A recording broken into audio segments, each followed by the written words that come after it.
Hi, I'm going to show you how to assemble the new safety pin spring latch. And if you didn't watch the other video, it's got all the information where to get these safety pins and what size.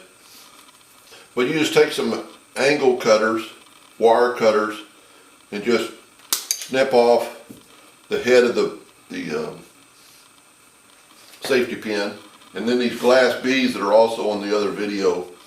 So you're going to want to insert this glass bead on that safety pin, and then you're going to want to put it down in the well, making sure the head and the spring is down in the recess. Then I'm going to install the other glass bead. And what the glass beads are going to do is going to keep it from slipping out of the wood, because you can glue it in there. So you're going to place it, and you're going to kind of look, make sure that's in the center, kind of press it down. Then take a scrap piece of wood, and I'm using CA glue, and I'm just going to put a drop on a scrap piece of wood, and this is actually the scrap piece of wood that has been cut out of here. And then just take a stick, I'm using a matchstick, and put it on this glass bead. And then take some and put it on the other side. And then what I'm going to do, I'm going to take a piece of this scrap wax paper so I won't get on my finger, and I'm going to rub the surface, kind of getting it off. Now you don't have to use this, but this is an accelerant that makes the super glue or the CA glue dry instantaneously. Then I would flip it over and go and put some more drops on the other side, so it'll be, it'll hold it in there very good, won't ever come loose. Get it down in there. And I'm using a medium CA glue. If you buy this particular brand, it's the yellow one. And so I've got enough in there that I'm going to spray it with I'm going to wipe it off with my scrap piece of paper. And then I'm going to spray it with this accelerant. Now I'm going to stop the video real quick and show you how to continue. But that's what it's going to look like. Alright, to continue, so we've got our piece, and I've got some wood glue. I'm using Type Bond 2, and I'm using a disposable glue brush, and just very lightly, and so take it off your surface so you won't get any glue on your surface, and just very lightly brush the glue on all the wood parts that you can possibly get on. Try not to get them on your spring latch.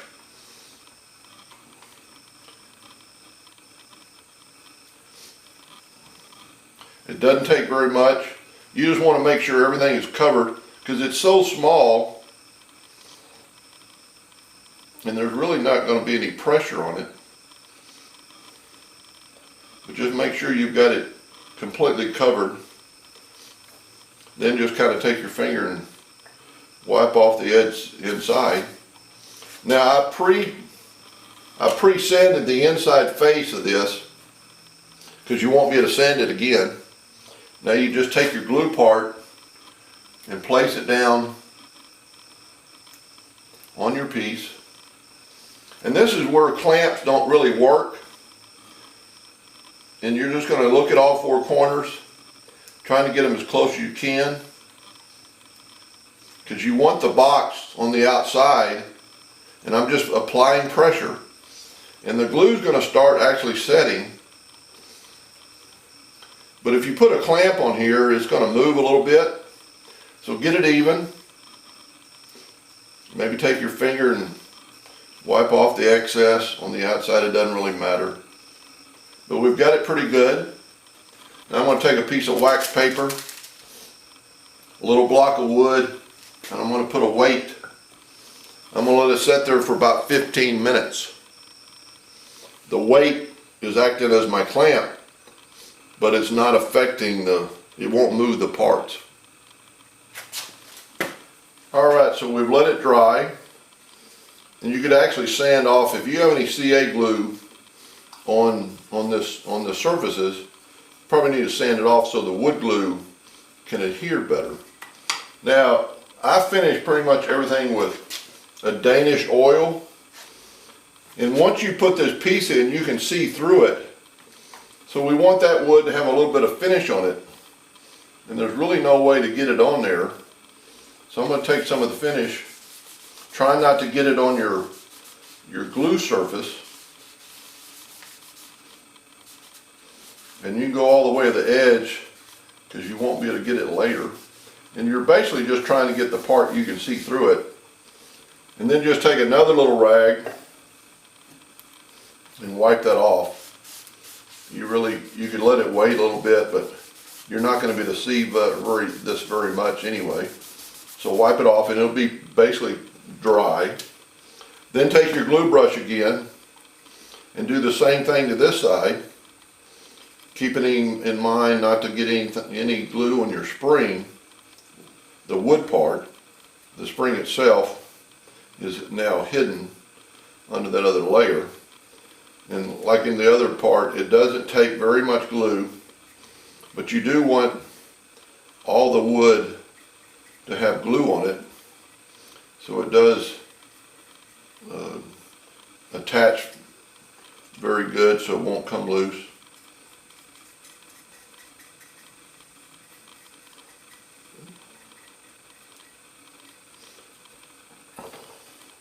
And if you have any on the inside, just take your finger and wipe it away. Then just take your top piece, which I've already pre-sanded, because of the fact that this particular one wouldn't be that bad, but if you have a lot of cutout, it'll kind of flex and you won't be able to sand it very good. But just place it on top, and we're going to do exactly what we did earlier. I'm just holding down finger pressure, making sure I'm pretty much lined up with the box. We're going to do the same thing. I cover it up with wax paper, put a block of wood, put some weight. So the first layer really doesn't need 15 minutes because it's not going to move. So I did just about 5 minutes, but now I'm going to wait 15 minutes to let everything completely dry. Okay, my glue has dried, and I've already taken my orbital sander, and all you do is just set it off your workpiece and real lightly. You're going to do two things. The walnut was burnt because it's a little bit thicker, and you're going to get a good, clean, smooth, even edge when you didn't, there's no way to possibly have it exactly right. But you can actually sand all the edges. Now, since all my edges are sanded, I don't have this sanded yet. Now, before I start that, if you don't have an orbital sander, you can just lay a piece of sandpaper down on a flat piece of wood. And I'm going to do this anyway, even after my orbital sander, because it gives it this is a finer sandpaper, and it's going to give me a good, clean finish. And then you can do this edge. You've taken the time to do this, you might as well do it right. So I've got a good clean edge. Now, you can't sand that inside, but all I do is take a piece of paper, wrap it around my finger, and just sand it by hand. Now you're going to lose a little bit of your contour of your shape, but if you do it evenly, you're really not. It might be a little bit different shape than you started with, but it's your design, and nobody will ever know the difference. I'm not going to take the time to sand all that. But then you just want to, sand the top and the bottom. And that's why I think it's important to pre-sand this, because this particular design didn't really matter, but if you had some flex, it'd be a little bit harder to sand. Alright, I've got it completely sanded. I took my air and blew off all the dust and got it out the inside. Now, if you want to do it right, you can see where I finished it on the inside. But I've taken a Q-tip type product and actually flattened it out with a hammer so it would get down in there. And I'm just going to take some of this finish and I'm just going to go on the part that people could see. You know, I'm going to get all this because you want it finished. If you're going to take the time to make one of these, you might as well take the extra step, you know, getting in all the corners. Go ahead and do your edge on this one. And then just take your Danish oil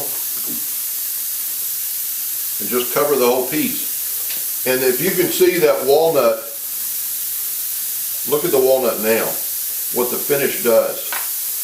I like the Danish oil because one, it's extremely easy, and two, to me it still looks like wood.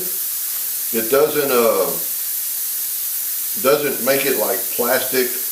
Then, you know, get all your end grains, get on that.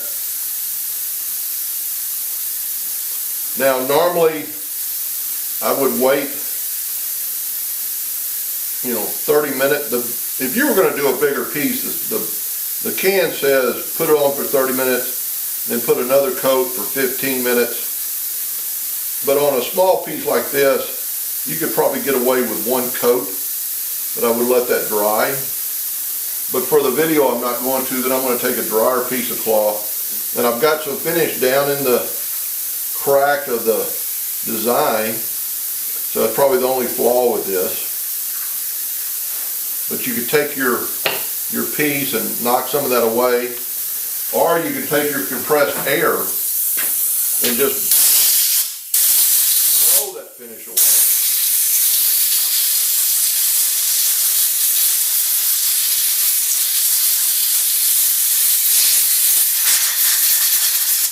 You know, do a couple things that'll help it dry, and then just wipe it off a little better. Let it set somewhere for a half a day. It'll be completely dry, and it'll look really good. All right, I've let it dry a little bit. So here's the ultimate test. I've got about 8 business cards here. Slip them in your box, and they will not come out. Pretty neat design. I like the design. You can kind of see the cards through it, and then when you need a card, you just pull them out. Now, they don't come out one at a time, but that'll work.